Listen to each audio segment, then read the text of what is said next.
In December 1952, London experienced one of the deadliest air pollution events in recorded history. For 5 days, from December 5th to the 9th, a dense smog covered the city, reducing visibility to almost nothing and turning ordinary winter air into a lethal mixture of smoke, soot, and acid. When the fog finally cleared, at least 10,000 people were dead and more than 100,000 had suffered serious illness. The Great Smog of London led directly to the United Kingdom's first Clean Air Act and changed public understanding of air pollution worldwide. London in the early 1950s was still a coal-fired city. Most households used coal for heating and cooking, and the national power grid ran largely on coal-fueled electricity.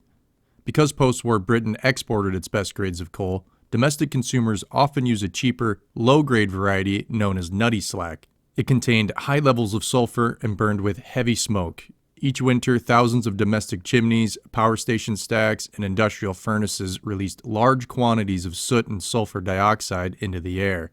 By modern standards, London's air was already hazardous even on clear days.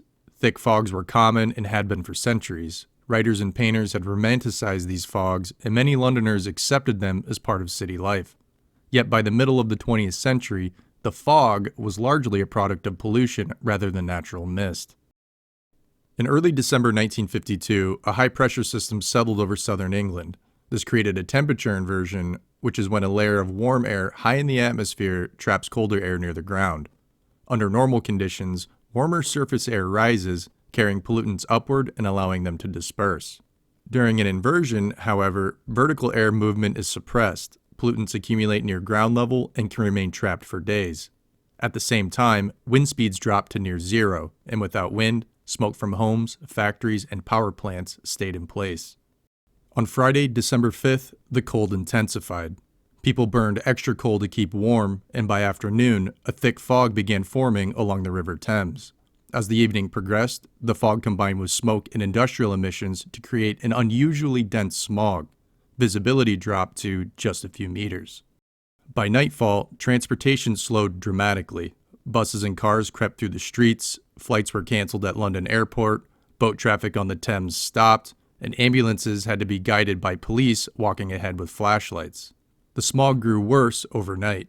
It seeped indoors through windows and door gaps, people reported the smell of sulfur inside their homes, and at the same time, hospitals noted rising numbers of patients with breathing difficulties. At first, doctors assumed it was an ordinary winter fog that would pass in a day or two. Scientific analysis conducted afterward showed that the smog contained high concentrations of sulfur dioxide, nitrogen oxides, hydrochloric acid, fluoride compounds, and fine particulate matter, mainly soot. When sulfur dioxide mixed with the water droplets in the fog, it formed sulfurous acid and sulfuric acid. These acids irritated the lining of the respiratory tract, triggering coughing and inflammation. The particulates carried the acids deep into the lungs, where they caused further damage. People with asthma, bronchitis, or heart disease were at immediate risk. But even healthy individuals developed eye irritation, sore throats, and shortness of breath. Because the smog was cold and damp, it also encouraged the spread of respiratory infections. Bacteria that would normally be filtered out of the air could survive longer in the moist haze. Doctors later noted a sharp increase in cases of bronchopneumonia and acute respiratory failure during and after the event. By Saturday, December 6th, the smog covered virtually all of Greater London. Visibility was often less than 1 meter. Streetlights were switched on during the day, but provided little help. Many buses stopped running and several train services were suspended. At hospitals, admissions surged. Staff had difficulty traveling to work, so wards became short-handed. Ambulances could not respond quickly because they had to drive at walking speed. Fire engines stalled in traffic or got lost in the haze, and public events were canceled, including movie screenings, concerts, and sporting events. Animals were heavily affected. Livestock kept in central markets and stables suffocated, birds crashed into buildings or fell from the sky, and veterinarians reported the deaths of dogs and cats that had been outdoors for only short periods of time. Londoners adapted as best they could. Some tied scarves over their faces, others stayed indoors and sealed windows, though many homes still had open chimneys that drew polluted air inside. There was little awareness that the air itself was deadly. Newspapers at first described the smog as an inconvenience, not a crisis. By Sunday, December 7th, emergency rooms were overcrowded. People with chronic respiratory diseases began dying in large numbers. Mortuaries ran out of space, and funeral services were delayed because hearses could not navigate the streets.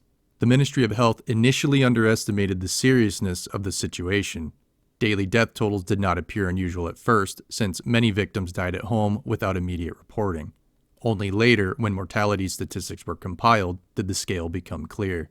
Epidemiological studies later showed that death rates began rising on December 6th, peaked on December 8th, and remained elevated for several weeks afterward. Many victims were infants, the elderly, or people with pre-existing heart or lung conditions. The main causes of death were hypoxia, bronchopneumonia, and heart failure brought on by respiratory distress. Researchers from the London School of Hygiene and Tropical Medicine estimated that about 4,000 people died directly during the smog, and an additional 6,000 or more died in the following weeks from related illnesses. Later analyses, including a 2004 reevaluation, suggested the total number of premature deaths may have exceeded 12,000. On Tuesday, December 9th, the weather changed. A breeze from the west began to disperse the stagnant air. Visibility improved gradually, and by the next day, the sun returned. The smog that had lingered for 5 days finally lifted. The relief was immediate, but the health effects continued. Hospitals remained full for weeks, funeral directors and cemeteries struggled to manage the backlog of burials, and the city government faced growing public anger. Newspapers that had initially downplayed the incident now printed photographs of smoke-filled streets and reports from doctors describing the suffering of patients. The British government ordered an official inquiry. A committee of scientists and health officials gathered data on air composition, weather patterns, and death records.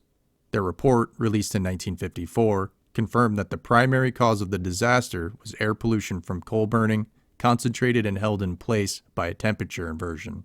The report also criticized the lack of coordinated monitoring. At the time, London had few instruments for measuring air quality. There were no formal warning systems or emergency plans. The government concluded that serious smogs were not simply natural fogs, but chemical phenomena that could be prevented or mitigated by controlling emissions. Public concern over the Great Smog led directly to new environmental legislation. In 1956, Parliament passed the Clean Air Act, which introduced smokeless zones in urban areas. Within these zones, households were required to use cleaner fuels such as coke, gas, or electricity instead of raw coal. The act also restricted industrial emissions and promoted relocation of power stations away from densely populated areas. Subsequent amendments in 1968 and 1993 strengthened these controls and expanded them nationwide. Over time, the visible smogs that had characterized London for centuries disappeared. By the 1970s, the city's average concentrations of smoke and sulfur dioxide had fallen by more than 70% compared with pre-1952 levels. The Clean Air Act is widely regarded as a turning point in British public health policy. It acknowledged that air quality was a national concern, not just a local nuisance, and established the principle that the government had a duty to protect citizens from environmental hazards. The Great Smog of 1952 also influenced scientific understanding of air pollution globally. It highlighted the health dangers of fine particulate matter and sulfur compounds, leading to research that linked chronic exposure to air pollution with cardiovascular and respiratory disease. In the United States, studies of the London event helped shape the 1963 Clean Air Act and later regulations. The event also laid the groundwork for modern environmental epidemiology. The Great Smog provided an unplanned, large-scale experiment in environmental science. Researchers compared mortality data with pollution measurements, establishing direct links between air quality and human health. These studies demonstrated that sulfur dioxide and particulate matter act synergistically, meaning together they cause far greater harm than either pollutant alone. The event also led to the development of new monitoring techniques. Continuous air sampling stations were installed across London after 1952. The data collected in the 1950s and 1960s formed the basis for modern air quality indices and helped define safe exposure limits used by the World Health Organization. By the mid-20th century, many industrial cities faced similar problems. Coal use had powered rapid economic growth but created chronic air quality issues. The London disaster made clear that pollution was not only an aesthetic or environmental issue, but a major public health hazard. It also illustrated how weather conditions could transform routine pollution into a catastrophe. The incident occurred at a time when Britain was still recovering from war, with rationing only recently ended. Economic hardship and energy shortages encouraged the use of low-grade fuels, and there was little public awareness of their dangers. The event forced both citizens and policymakers to confront the human cost of those choices. Today, the Great Smog remains a case study in how cumulative, everyday practices can lead to sudden disaster when conditions align. It stands as a warning that clean air cannot be taken for granted and that environmental health depends on continued attention, regulation, and scientific understanding.